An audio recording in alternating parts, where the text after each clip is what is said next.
दोस्तों welcome to mirror news. मैं हूं आपका होस्ट यूसुफ बारी। कैमरामैन तनवीर अब्बरों के साथ आपको मिरर न्यूज़ में वेलकम करता हूं। दोस्तों इंटरनेशनल मीडिया में सबसे जो हॉट डिबेट इस वक्त चल रही है वो है सऊदी ईरान का डिप्लोमेटिक एग्रीमेंट। जो तो this is a historic event. इसको समझने के लिए उसका बैकग्राउंड क्या है वो समझना पड़ेगा और उसके जो है क्या रीजंस थे कि वो अब जाके कंक्लूड हुआ है 2023 में। और ये समझने की जरूरत है कि दुनिया इसको कैसे देख रही है और इसके इम्पैक्ट्स क्या होंगे, ट्रेडिशनल और अनट्रेडिशनल। तो इसका बैकग्राउंड समझने की कोशिश करते हैं। फर्स्ट ऑफ ऑल कहते नहीं है कि 1000 miles journey begins with a single step. तो ये 2023 में जो हुआ है this is not a single step. इसका जो है सिंगल स्टेप था वो 2021 में स्टार्ट हुआ था, जब उस वक्त इराकी प्राइम मिनिस्टर मुस्तफ़ा अल खादमी ने ये इनिशिएटिव लिया कि दोनों मुल्कों के बीच में सुलह कराई जाए। इसको चलते हुए 5 राउंड्स बगदाद में कंक्लूड कराए। अनफॉर्चुनेटली वो खुद खादमी साहब जो हैं रिप्लेस हो गए, उनकी जगह अल सुदानी आए। उनका कोई इंटरेस्ट नहीं था दोनों मुल्कों के बीच में रिकंसिलिएटर का रोल प्ले करने का, और दूसरी रीज़न ये थी कि सऊदी अरब का उनके ऊपर ट्रस्ट भी नहीं था। तो इस वजह से और सऊदी अरब ने खुद जो है प्रेसिडेंट शी जिनपिंग को अप्रोच किया कि आप जो है ना ये रोल अज्यूम करें मीडिएटर का और मामला को सेटल करवाएं। यहाँ पे ये समझने की जरूरत है कि दोनों मुल्कों के ताल्लुकात क्यों खराब हुए और कब खराब हुए थे। ज़्यादा तो हम बैकग्राउंड में नहीं जाएंगे, ये तो बहुत पुरानी राइवलरी है। लेकिन रिसेंट पास्ट में जो इंपॉर्टेंट डेवलपमेंट हुई थी वो 2016 में हुई थी, जब सऊदी अरब ने फेमस शिया क्लेरिक शेख निमर अल निमर को प्रोसिक्यूट किया था सऊदी अरब में। तो उसके चलते हुए ईरान में बहुत ज़्यादा जो है ना रिटेलिएशन हुई थी और प्रोटेस्ट हुए थे, जिसके चलते हुए ईरानी लोगों ने सऊदी अरब एम्बेसी जो तेहरान में थी और उनका जो कौंसलेट था मशहद में, उसमें स्टॉर्म किया था, उसको जो है ना नुकसान पहुँचाया था, बिसीज किया था। तो उसके बाद जो है ना दोनों मुल्कों के दरमियान 7 साल गुज़र गए, कोई डिप्लोमेटिक ताल्लुकात नहीं रहे। अब ये 7 साल गुज़रने के बाद ये रियलाइज़ेशन दोनों मुल्कों को हुई कि they should have a diplomatic relation with each other. जब सऊदी अरब ने चाइनीज़ प्रेसिडेंट को ये ऑफ़र कराई कि आप जो है ना मीडिएटर का रोल अज़्यूम करें, तो उसके चलते हुए 2022 में ईरानी प्राइम मिनिस्टर इब्राहिम रईसी ने विज़िट किया था और वहाँ पे शी जिनपिंग ने उनको पर्सनली ये बताया कि जो है ना सऊदी अरब ताल्लुकात को जो है ना बेहतर बनाना चाह रहा है और डिप्लोमेटिक ताल्लुकात जो है ना वो रिज़्यूम करना चाह रहा है। तो उसको जो है ना रईसी साहब ने कहा कि 3 कंडीशंस हैं, पहले ये सऊदी अरब पूरी करे तो फिर इस पे बात हो सकती है। नंबर 1 कंडीशन उनकी ये थी, पहली कंडीशन जो थी वो ये थी कि सऊदी अरब शिया माइनॉरिटीज़ को लीनिएंटली ट्रीट करेगा, जो वहाँ के सऊदी नेशनल हैं।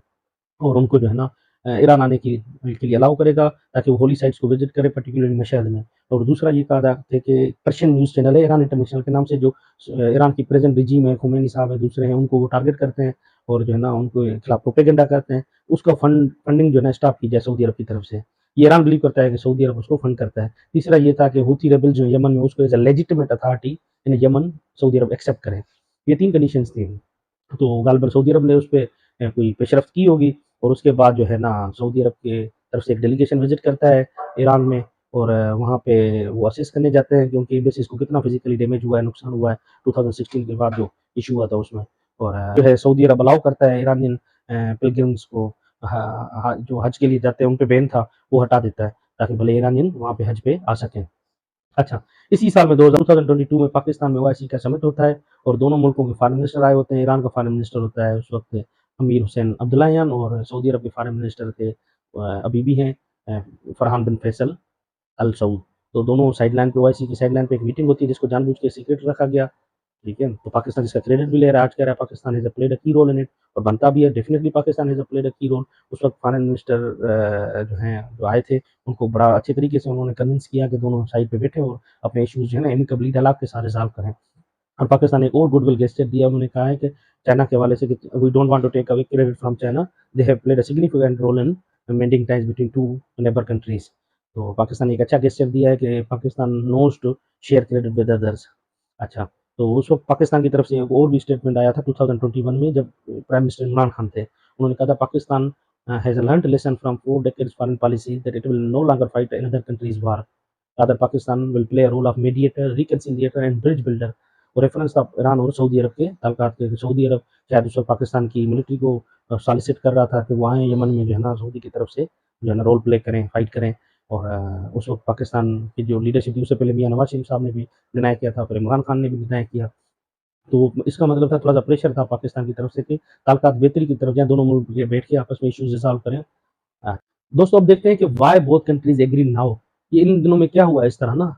इसको समझने के लिए हमें उनके जो स्टेट ऑफ लीडरशिप के स्टेटमेंट्स हैं, उनके जो व्यूज़ हैं, उनको जो है ना देखना पड़ेगा। उससे हमें आइडिया हो जाएगा कि व रीज़न्स क्या थी। सबसे बड़ी रीज़न ये थी कि ईरान रियलाइज़ कर गया था कि वो रीजन में बहुत ज़्यादा आइसोलेट हो रहा है। और दूसरा रीज़न ये था कि रिसेंट टाइम में अमेरिका उनको बड़े हॉकिश मैसेजेस दे रहा था कि we will isolate you further. तो ईरान समझ चुका था कि ये आइसोलेशन बहुत महँगी पड़ेगी, Iran can no longer afford this isolation of this level. तो एक चीज़ ये भी थी और दूसरी तरफ से सऊदी लीडरशिप में भी रियलाइज़ेशन हो गई थी, पर्टिकुलरली मोहम्मद बिन सलमान जो कि फ़ेमस हैं कि वो डेवलपमेंट प्रोजेक्ट्स को बहुत ज़्यादा जो है ना फ़ोकस में रखते हैं। नियम प्रोजेक्ट दूसरे किसी और दिन उस पे जो है ना इंडिपेंडेंट व्लॉग बनाएँगे, लेकिन ये तो क्लियर था कि सऊदी अरब की लीडरशिप जो है ना डेवलपमेंट को फ़ोकस कर रही है, वो अपनी ऑयल जनरेटेड रिसोर्सेज़ पे रिलायंस कम करना चाह रही है और टूरिज़्म पे ज़्यादा दुबई की और यूएई की तरह।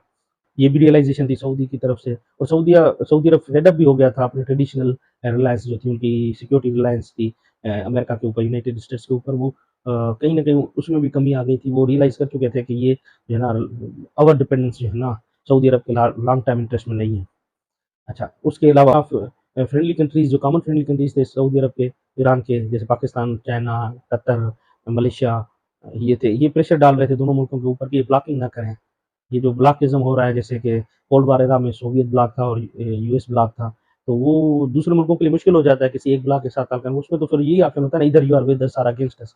तो ये चीज़ फिर फ़ेवर नहीं करती बहुत सारे मुल्कों को। बहुत सारे मुल्क दोनों के साथ जो है ना अच्छे ताल्लुक रखता है और पर्टिकुलरली 21st सेंचुरी में तो ब्लॉकिज़्म तो जो बिल्कुल जो है ना वो फ़ेवर नहीं करता किसी भी मुल्क को, क्योंकि इंटरडिपेंडेंस ज़्यादा बढ़ गई है। खास तौर पे इकोनॉमिक इंटरडिपेंडेंस। तो ये भी प्रेशर था, इसने भी बड़ा रोल प्ले किया और अगर हम देखें दूसरा उनके जो टॉप लीडरशिप के स्टेटमेंट्स हैं, जैसे सऊदी के फॉरेन मिनिस्टर कहते हैं कि Saudi Arab favours political solution और उनके ईरान के फॉरेन मिनिस्टर कहते हैं there is yet more to come और सऊदी के ईरान के जो टॉप सिक्योरिटी ऑफिशियल्स हैं वो कहते हैं कि addressing tensions with Saudi Arabia has been key issue for the current regime. तो यहाँ से पता चलता है कि दोनों मुल्कों के जो है टॉप लीडरशिप थी उनमें रियलाइज़ेशन थी कि ताल्लुकात जो है ना बेहतरी की तरफ लेके जाने, अब जो है ना वो ट्रेडिशनल जो है स्टिफनेस वो नहीं चलेगी। अच्छा उसमें एक चीज़ देखने वाली ये भी है कि दुनिया कैसे देख रही है?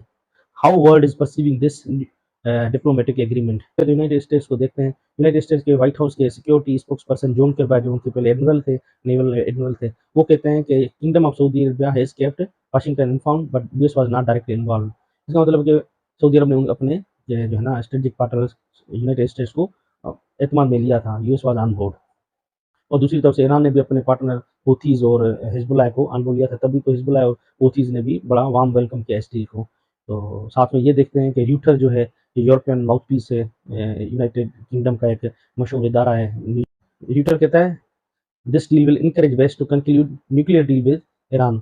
आपको सबको पता होगा जेसीपीओए बोलते हैं, joint comprehensive plan of action, जो ईरान का वेस्ट के साथ डील हुआ था न्यूक्लियर का, तो वो स्टार्ट हुआ है, उसको रिज्यूम करना है, तो वो उसकी तरफ र्यूटर इशारा कर रहा है कि वो डील दोबारा हो सकती है। और उसके अलावा हम चाइना का स्टेटमेंट देखें तो उनके जो state councillor ex foreign minister थे वांग जी, वो कहते हैं कि this world has more than Ukrainian question and there are still many issues affecting peace and people's life.